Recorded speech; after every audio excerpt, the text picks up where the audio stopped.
ತುಂಬ ಜನಕ್ಕೆ ಏನಂದರೆ ಈ ಪೈಪಿಂಗ್ ಮಾಡೋದು ಒಂದು ದೊಡ್ಡ ಸಮಸ್ಯೆ ಸ್ನೇಹಿತರೆ. ಏನಂದರೆ ನೋಡಿ, ಈ ರೌಂಡ್ ಶೇಪಲ್ಲಿ ತುಂಬ ಜನದ ಏನಾಗುತ್ತೆ ಅಂದರೆ ಈ ಥರ ತಿರುಗುತ್ತೆ. ಪೈಪಿಂಗ್ ಮಾಡಿದ ನಂತರ ನೋಡಿ ಈ ಥರ ತಿರುಗುತ್ತೆ.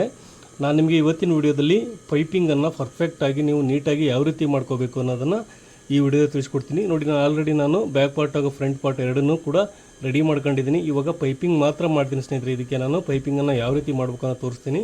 ಮೊದಲಿಗೆ ಬಂದು ನಾನು ರೆಡಿ ಮಾಡ್ಕೊಂಡಿದ್ದೀನಿ. ಇವಾಗ ಬಂದು ನೋಡಿ, ನಾನು ಪೈಪಿಂಗ್ ಮಾಡಲಿಕ್ಕೆ ಬಟ್ಟೆನ ಕಟ್ ಮಾಡ್ಕೋಬೇಕು. ನೋಡಿ, ಉಲ್ಟಾ ಸೀದಾ ಇದೆ ಸ್ನೇಹಿತರೆ. ಇದು ಸೀದಾ, ಹಾಗೆ ಇದು ಉಲ್ಟಾ. ಮೊದಲಿಗೆ ಬಂದು ನೋಡಿ, ಸ್ಟ್ರೈಟ್ ಬಟ್ಟೆ ಯಾವಾಗಲೂ ಕಟ್ ಮಾಡ್ಕೋಬಾರ್ದು ಸ್ನೇಹಿತರೆ. ಮೊದಲಿಗೆ ಬಂದು ನೋಡಿ, ಈ ಥರ ಸ್ಟ್ರೈಟ್ ಇರುತ್ತೆ ಬಟ್ಟೆ ಯಾವಾಗಲೂ. ಈ ಥರ ಜಗ್ಗಿದ್ರೆ ಗೊತ್ತಾಗ್ಬಿಡುತ್ತೆ ನಿಮಗೆ. ಇದು ಪ್ಯಾಟರ್ನ್ ಇರೋದ್ರಿಂದ ತುಂಬ ಸುಲಭವಾಗಿ ಗೊತ್ತಾಗುತ್ತೆ. ನೋಡಿ, ಈ ಥರ ಜಗ್ಗಿದ್ರೆ ನಮ್ಗೆ ಈಸಿಯಾಗಿ ಹೀಚುತ್ತೆ. ನೋಡಿ, ಈ ಥರ ಹೀಚಬೇಕು ನಮಗೆ. ನಾವು ಈ ರೀತಿ ನಾವು ಕಟ್ ಮಾಡ್ಕೋಬೇಕು. ಈ ಲೈನ್ ಪ್ರಕಾರ ನಾವು ಕಟ್ ಮಾಡ್ಕೋಬೇಕು.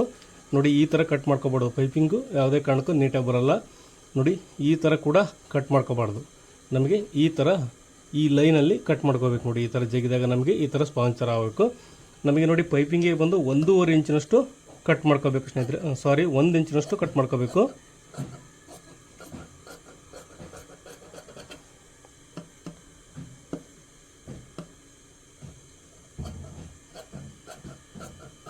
ನೋಡಿ, ಒಂದೇ ಲೆವೆಲಲ್ಲಿ ಇದನ್ನು ಕಟ್ ಮಾಡ್ಕೋಬೇಕು.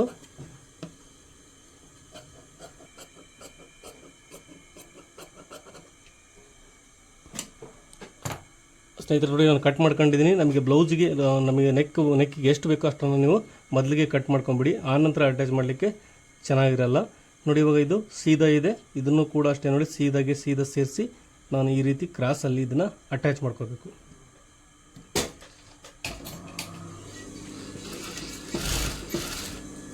ನೋಡಿ, ಈ ಥರ ಜಿಗ್ಜಾಗ್ ಟೈಪಲ್ಲಿ ನಾವು ಇದನ್ನು ಅಟ್ಯಾಚ್ ಮಾಡ್ಕೋಬೇಕು. ನೋಡಿ, ಈ ರೀತಿ ನಾವು ಅಟ್ಯಾಚ್ ಮಾಡ್ಕೊಂಡಿದ್ದೀವಿ. ಇವಾಗ ಎಕ್ಸ್ಟ್ರಾ ಇರೋದನ್ನು ಕಟ್ ಮಾಡ್ಕೊಳ್ಳೋಣ. 1/4 ಇಂಚ್ ಬಿಟ್ಟು ಕಟ್ ಮಾಡ್ಕೋಬೇಕು. ನೋಡಿ, ಇವಾಗ ನಾವು ಈ ಥರ ಪಟ್ಟಿನ ರೆಡಿ ಮಾಡ್ಕೊಂಡಿದ್ದೀವಿ. ಇದನ್ನು ಒಂದು ಸೈಡು ಫೋಲ್ಡ್ ಮಾಡ್ಕೋಬೇಕು. ನೋಡಿ, ಇದನ್ನು ಕೂಡ ಅಷ್ಟೇ ಒಂದೇ ಥರನೇ ಫೋಲ್ಡ್ ಮಾಡ್ಕೋಬೇಕು.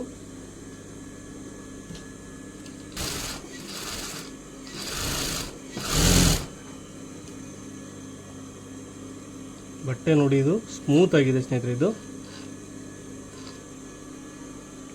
ಹಾಗಾಗಿ ಸ್ವಲ್ಪ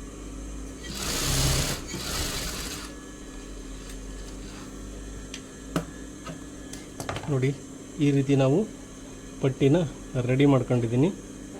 ಇವಾಗ ಇದನ್ನು ಅಟ್ಯಾಚ್ ಮಾಡೋಣ ಬ್ಲೌಸಿಗೆ. ನೋಡಿ, ಇಷ್ಟಕ್ಕೆ ಇಟ್ಟು ಒಂದೇ ಲೆವೆಲ್ಗೆ ಇದನ್ನು ಸ್ಟಿಚ್ಚನ್ನು ಬಿಟ್ಕೋಬೇಕು ಸ್ನೇಹಿತರೆ. ಇದನ್ನು ಕೂಡ ಜಾಸ್ತಿ ಹೆಚ್ಚು ಕಡಿಮೆ ನಾವು ಒಳಗವರೆಗೆ ಮಾಡಿದರೆ ಪೈಪಿಂಗ್ ಕೂಡ ನೀಟಾಗಿ ಬರಲ್ಲ.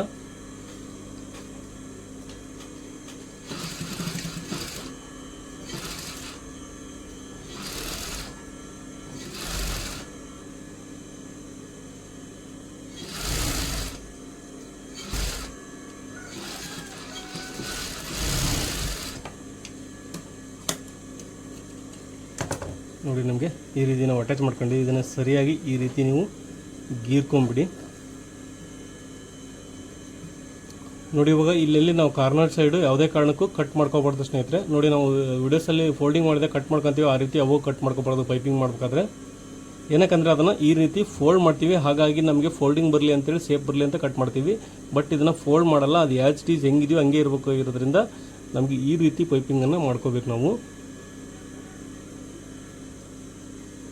ನೋಡಿ, ಈ ರೀತಿ ಫೋಲ್ಡ್ ಮಾಡಿ ಸ್ಟಿಚ್ ಮಾಡಿ ಇಲ್ಲಿ ನಾವು ಸ್ಟಿಚ್ಚನ್ನು ಬಿಡಬೇಕು.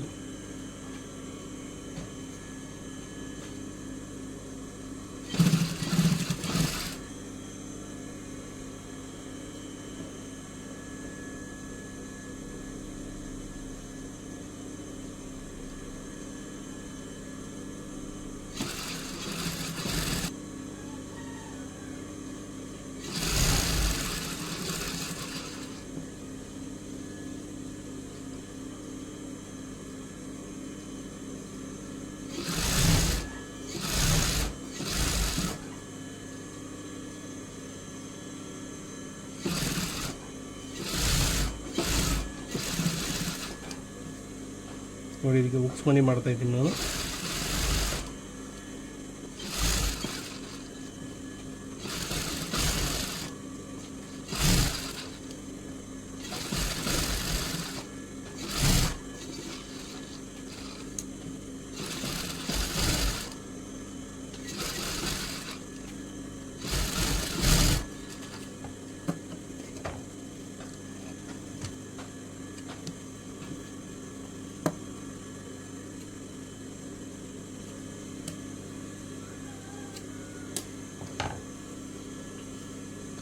ಸ್ನೇಹಿತರೆ ನೋಡಿ ನಮಗೆ ಪೈಪಿಂಗು ಈ ರೀತಿ ಪರ್ಫೆಕ್ಟಾಗಿ ರೆಡಿಯಾಗಿದೆ.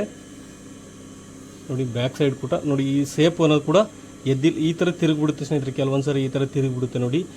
ಈ ಥರ ನೀವು ಪೈಪಿಂಗ್ ಮಾಡಿದರೆ ಯಾವುದೇ ಕಾರಣಕ್ಕೂ ತಿರುಗಲ್ಲ ಸ್ನೇಹಿತರೆ. ನೋಡಿ ಈ ರೀತಿ ನಮಗೆ ಪೈಪಿಂಗ್ ಅನ್ನೋದು ರೆಡಿಯಾಗಿದೆ.